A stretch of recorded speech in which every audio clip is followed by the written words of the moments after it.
You're not blocked. Your soul just refuses to move toward what is too small for you. You feel it first as a heaviness, not a dramatic collapse, not a shattering, just the quiet erosion of aliveness. The way your body begins to dull itself when it is asked to keep walking towards something it no longer believes in. The way your breath turns shallow when your spirit is being asked to shrink. You call it stuck because you've been taught that movement, any movement, is virtue. But your soul has always known the difference between forward and away from yourself. Stagnation is not punishment. It is a refusal, a holy standstill, a sacred barricade against self-abandonment. You are not stuck. You are paused by grace. There's a moment right before the truth rises where the psyche goes dim. You feel disconnected, as if someone pulled the cord out of the wall where your life force once plugged in. The old desires start dissolving. The old motivations no longer spark. The identity you once wore like skin begins to feel like ash, paper thin, borrowed, expired. It is not that you cannot move, it is that your soul has withdrawn its permission. Every part of you that once hustled to belong is finally growing tired of negotiating for oxygen. You tried to push through it at first, the way you always have, gathering your will like a weapon, forcing yourself to keep stepping into the shape that no longer fits your becoming. And for a while, you could still pretend. You could still dress up your exhaustion as discipline. You could still call the ache a phase. You could still convince yourself that if you just tried harder, you would feel alive again. But the body knows, the bones know, the night knows. Life has a way of starving you of what is not yours. There comes a point when pretending becomes a form of spiritual violence. When performing a version of yourself you have outgrown hurts worse than letting everything fall apart. And so you slow, you sag, you go quiet. You think you are failing, but you are actually molting, unraveling the husk that once passed for you. This in-between is disorienting because there is no story here, not the old one, not yet the new, only the sound of something ancient rearranging its throne inside you. You are not lost, you are being recalled. And yet it feels like grief, because everything you used to use for identity is loosening its grip. The scaffolding collapses one beam at a time, not violently but inevitably, until you find yourself floating inside your own life like a ghost who hasn't yet remembered the body. You wonder where your passion went. You wonder where your drive went. You wonder where you went. But what disappeared was only the costume. What dissolved was only the false tether. Your soul did not abandon you. It stopped agreeing to be dragged. You think of stuck as an absence of motion. But in truth, stagnation is movement in disguise, a deep turning inward that reroutes your compass. The surface slows because the roots are rewriting themselves. The stillness is not a void. It is a bridge between identities. You are not immobile, you are incubating. Nothing in you wants to move because nothing in you wants to go backwards. What you call procrastination is sometimes prophecy. What you call apathy is sometimes protection. What you call numbness is sometimes initiation. When the soul is done with a life path, it deadens the senses around it. It lets the color drain out. It lets the texture go flat. It dissolves the reward. It lets the hunger die so you can no longer confuse craving with calling. You are not unmotivated, you are unconvinced. Your spirit refuses to spend one more drop of sacred fuel on what does not nourish its becoming. This is the part where the old self mourns before the new self has language. You feel suspended like a doorway with no threshold, a sunrise that has not yet found the horizon. But this is not a void. This is gestation, quiet rearrangement, soul reorientation. You are not behind. You are not late. You are not blocked. You are being grown through the pause. The next unfolding is already written inside you, but it asks for surrender before revelation. Not because you must earn it, but because you must make space for it. A flower cannot open while still gripping the bud. A phoenix cannot resurrect while clinging to its feathers of ash. The body slows before the spirit rebirths. The stillness is not the death. It is the dilation. You think of stuck as an absence of motion, but in truth, stagnation is movement in disguise, a deep turning inward that reroutes your compass. The surface slows because the roots are rewriting themselves. The stillness is not a void, it is a bridge between identities. You are not immobile, you are incubating. Nothing in you wants to move because nothing in you wants to go backwards. What you call procrastination is sometimes prophecy. What you call apathy is sometimes protection. What you call numbness is sometimes initiation. When the soul is done with a life path, it deadens the senses around it.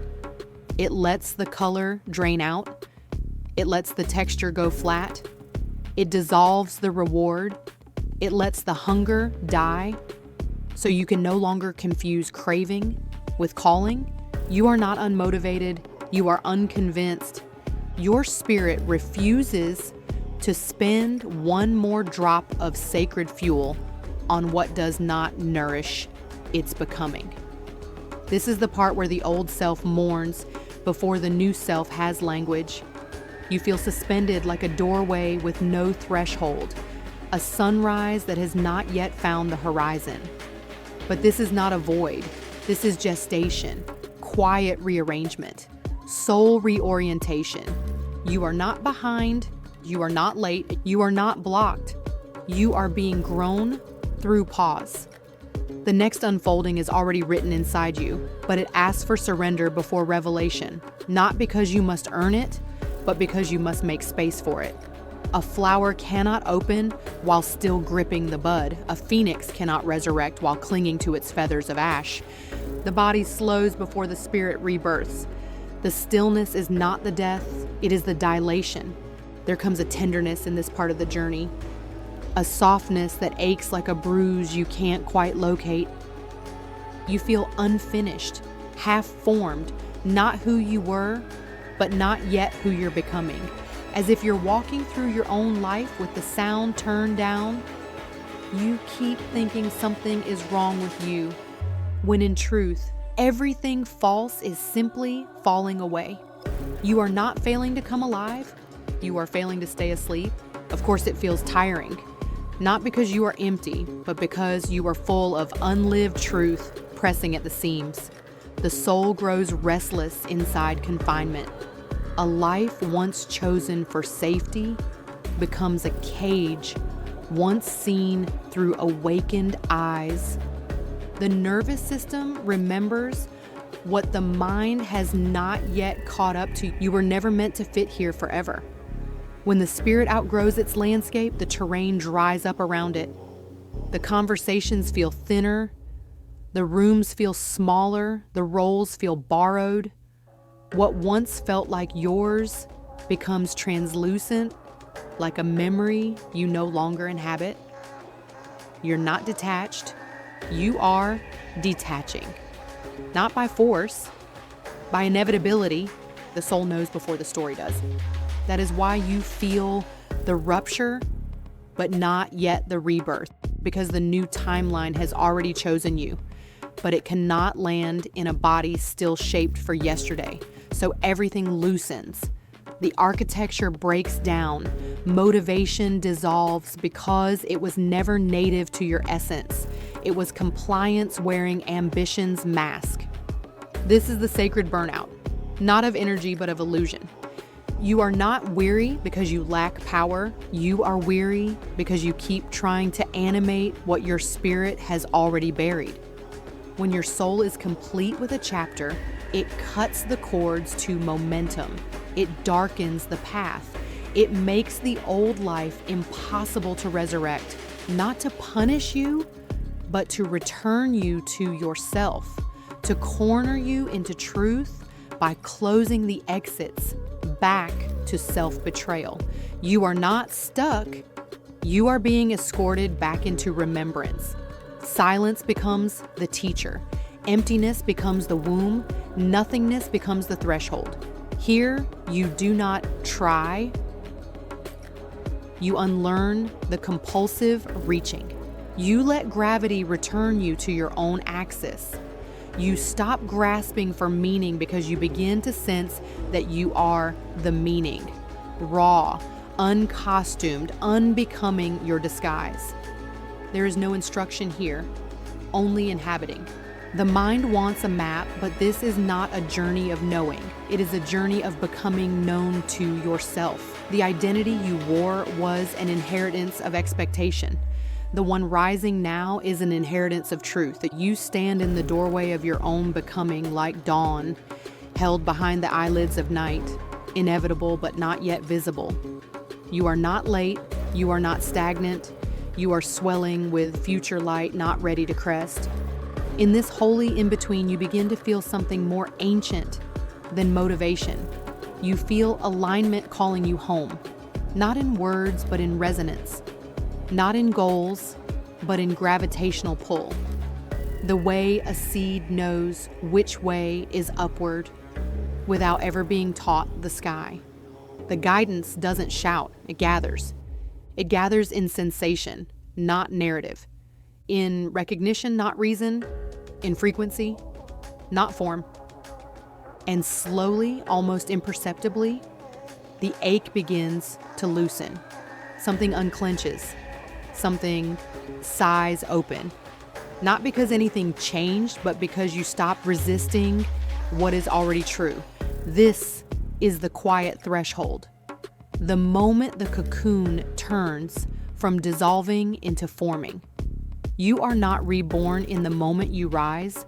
You are reborn in the moment you stop gripping what must fall.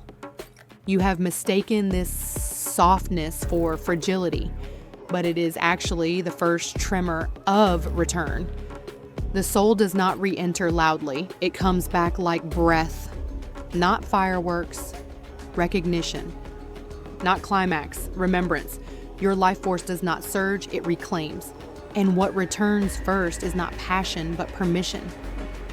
A subtle yes in the ribcage, a widening in the sternum, the sense that you are no longer dragging yourself through a life that starves you, but quietly turning towards something that will feed you, even if you do not yet know its name. You do not rise by achievement, you rise by congruence. The alignment begins inside long before it arranges the outer world. You do not chase what is yours. You become someone it can land in. And the soul, restored to its own throne, leads you not through striving, but through inevitability. You do not force the way forward. The way forward recognizes you. And then something shifts, not like a lightning strike, not like a grand revelation, but like a door unlatched from the inside.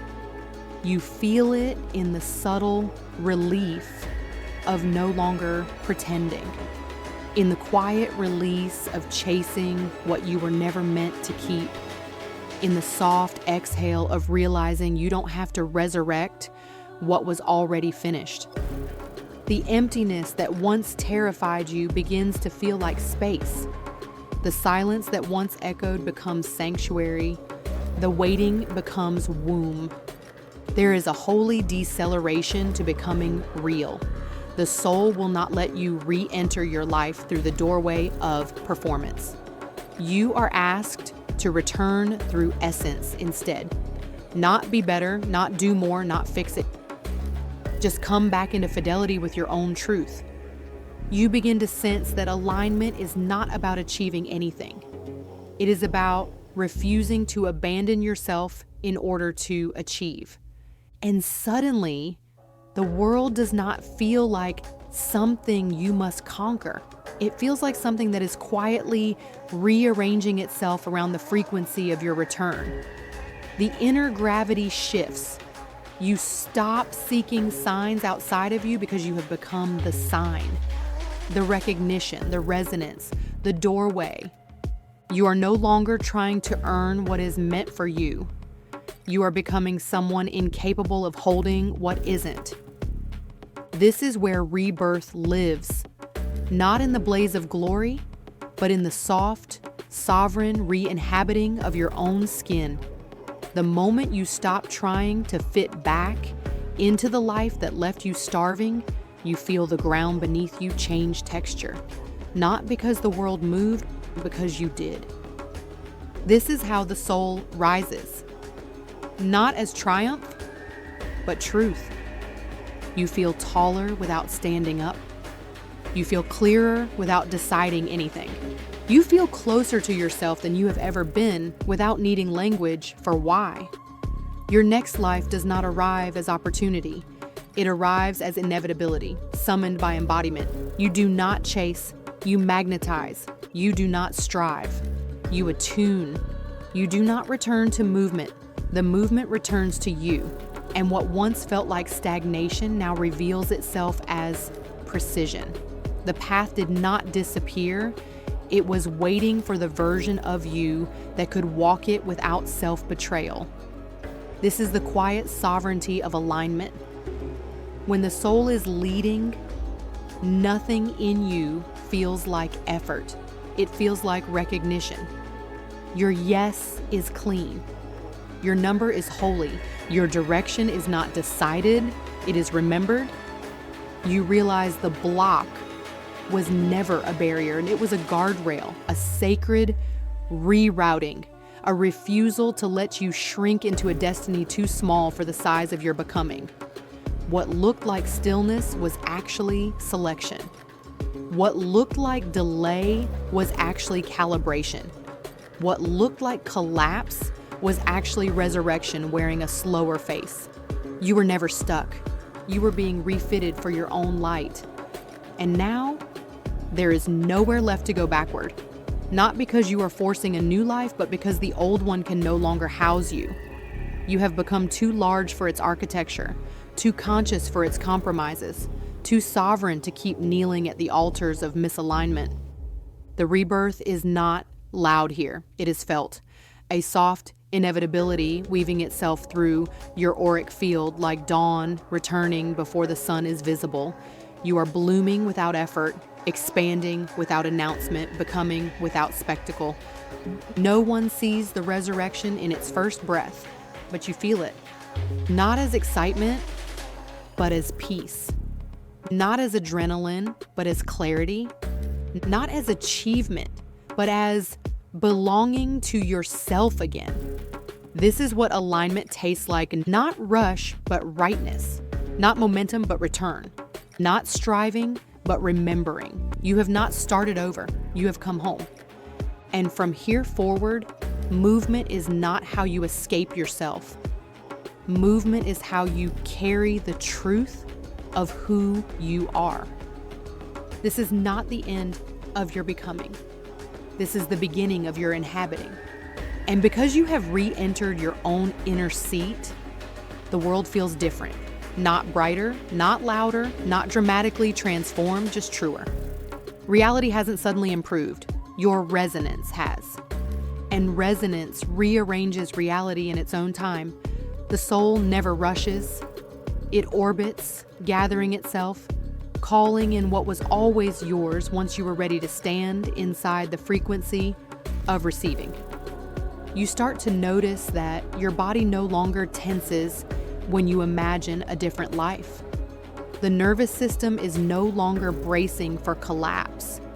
Your inner landscape is not scanning for threat. It is clearing room for arrival.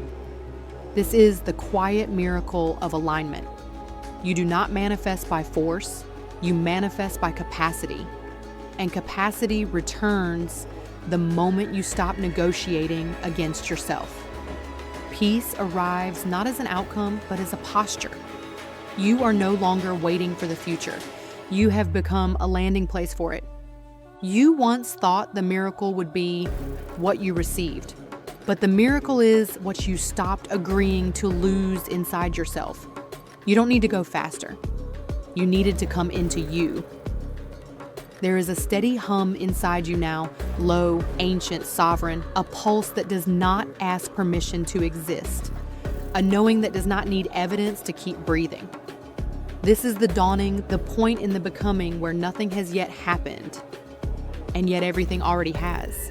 You feel whole, not because your life is perfect, but because your soul is no longer exiled from its throne. This is the soft power of return. You no longer chase what drains you. You no longer bargain with misalignment. You no longer shrink to keep the peace that cost you your own. You do not yet know what is coming, but it is holy. You do not yet see the shape, but you feel its inevitability. You no longer fear the unknown because you are no longer unknown to yourself. You have become a threshold, a living doorway between what has ended and what has begun. And without announcement, without declaration, without spectacle, your next life begins to gather around you like tide returning to a shore it never truly left. Not because you pushed, not because you proved, not because you earned, but because you finally became someone who does not abandon their own becoming. You were never blocked. You were being retuned. You were never stagnant. You were being resized. You were never stuck. You were waiting for your soul to catch up to its own remembering. This softness, this quiet, this grounded luminosity is what rebirth feels like when it is not manufactured through force, but delivered through inevitability. You are not here to strive yourself into alignment. You are here to recognize yourself back into it. Nothing in you needs to push now. The signal is already green. The path is already humming. The future already knows your name. All that is left is embodiment, not performance, presence, not strategy, surrender, not becoming, being. You are no longer chasing the life that proves your worth. You are magnetizing the life that mirrors it. This is the sovereignty after the unraveling, the stillness that does not need to announce its power because it is power. The world will feel this frequency before it understands it. Some will call it rebirth. Some will call it transformation. But the soul knows it is simply you, finally standing where your spirit can find you. You are not stuck. You are aligned. You are not behind. You are blooming. You are not lost. You are becoming luminous to yourself. This is the part where life begins to meet you.